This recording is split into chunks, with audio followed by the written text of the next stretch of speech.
సంగారెడ్డి జిల్లా పటాన్చెరు నియోజకవర్గంలోని చిట్కుల్ గ్రామంలో విషాదం చోటు చేసుకుంది. టవల్ బిగుసుకొని 4వ తరగతి చదువుతున్న చిన్నారి మృతి చెందింది. కరెంటు పోవడంతో ఫ్యాన్ కు టవల్ వేసి చిన్నారి ఆడుకుంటుంది. అప్పటికే స్విచ్ ఆన్ చేసి ఉండటంతో కరెంటు తిరిగి రావడంతో ఫ్యాన్ తిరిగింది. అంతే, ఇక ఆ టవల్ చిన్నారి మెడకు గట్టిగా పట్టేసుకుంది.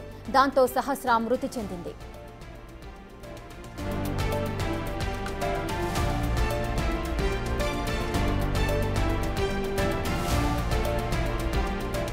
సంగారెడ్డి జిల్లా పటాన్చెరు నియోజకవర్గంలోని చిట్కుల్ గ్రామంలో విషాదం చోటు చేసుకుంది. టవల్ బిగుసుకుని 4వ తరగతి చదువుతున్న చిన్నారి మృతి చెందింది. కరెంటు పోవడంతో ఫ్యాన్ కు టవల్ వేసి చిన్నారి ఆడుకుంటుంది. అప్పటికే స్విచ్ ఆన్ చేసి ఉండటంతో కరెంటు తిరిగి రావడంతో ఫ్యాన్ ఒక్కసారిగా తిరిగింది.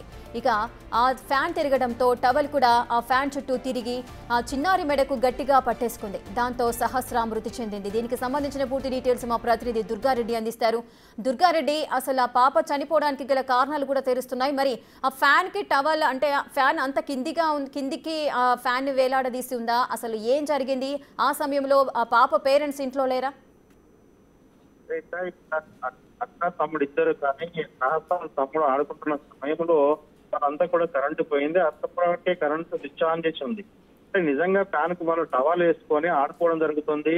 ఒకే సమయంలో ఆ తర్వాత 5 నెంబర్ స్పీడ్కి ఉండి కరెంట్ రావడంతో ఆ తమ్ముడు కూడా అందుబాటులో బయటకు వెళ్ళి ఆడుకుంటున్న సమయంలో మాత్రం సహస్ర మెడపిక్ల సున్ని టైప్ వేసుకుని ఉన్నట్టుంది. ఆ సమయంలో కరెంటు రావడం, ఆ తర్వాత ఫ్యాన్ కూడా ఆ స్పీడ్ వేగంగా తిరగడం వల్ల ఆమెకు మెడకు ఉరిపడ్డట్టయి శ్వాస అడగ చనిపోయినట్లుగా తెలుస్తుంది.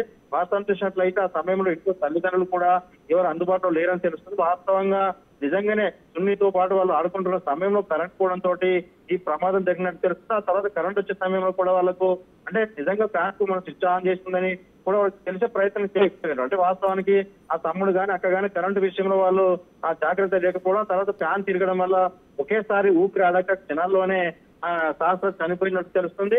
ఆ కుటుంబ సభ్యులు అంటే బయట పని మీద వెళ్ళినట్లు వాళ్ళు గ్రహిస్తున్నారు. తర్వాత అక్కడికి స్థానికులు వెళ్లి ఆ తర్వాత కూడా తమ్ముడు చెప్పిన దాని ప్రకారంగా ఆమెను రక్షించే ప్రయత్నం చేసినా అప్పటికే చనిపోయినట్టు తెలిసి ఆ టవాలకు మాత్రం సంబంధించిన ఫ్యాన్ సంబంధించి తీసి ఆసుపత్రి తరలించే లోపు ఆమె చనిపోయిందని నిర్ధారణకు వచ్చినట్టు తెలుస్తుంది. ఈ విషయంలో పోలీసులు మాత్రం విచారణ చేస్తున్నారు. నిజంగా right, thank you Durga Reddy, thanks for the details.